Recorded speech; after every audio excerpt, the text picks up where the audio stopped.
જે કંઈ થઈ રહ્યું છે તેનો હું જ બાપદાતા છું. રાહુલ ગાંધીએ કોને ગુસ્સામાં આવો જવાબ આપ્યો? કોંગ્રેસ નેતા રાહુલ ગાંધી હાલમાં સંગઠનને મજબૂત બનાવવામાં વ્યસ્ત છે. આ અંતર્ગત તેઓ મંગળવારે મધ્યપ્રદેશ ગયા હતા અને બુધવારે હરિયાણા બેઠક માટે પહોંચ્યા. ગયા વર્ષે વિધાનસભા ચૂંટણી પછી રાહુલ ગાંધીનો હરિયાણાનો આ પહેલો પ્રવાસ હતો. આ દરમિયાન તેમણે રાજ્ય કાર્યક્રમમાં બધા નેતાઓને એક સાથે બેસાડ્યા, જેમના જૂથવાદની ચર્ચા થઈ છે.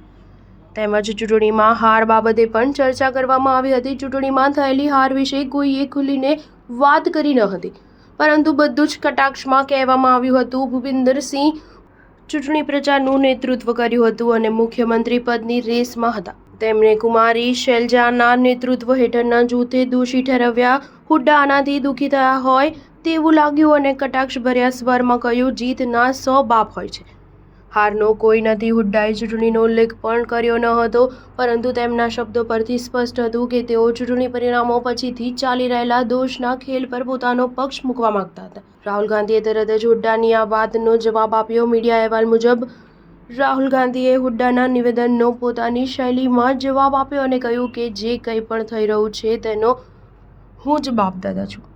દરેક વસ્તુ માટે હું જવાબદાર છું. રાહુલ ગાંધીની આ ટિપ્પણી મહત્વપૂર્ણ હતી, કારણ કે તેમણે ગુજરાતથી મધ્યપ્રદેશ સુધીના પોતાના પક્ષના નેતાઓ પર પ્રહારો કર્યા છે.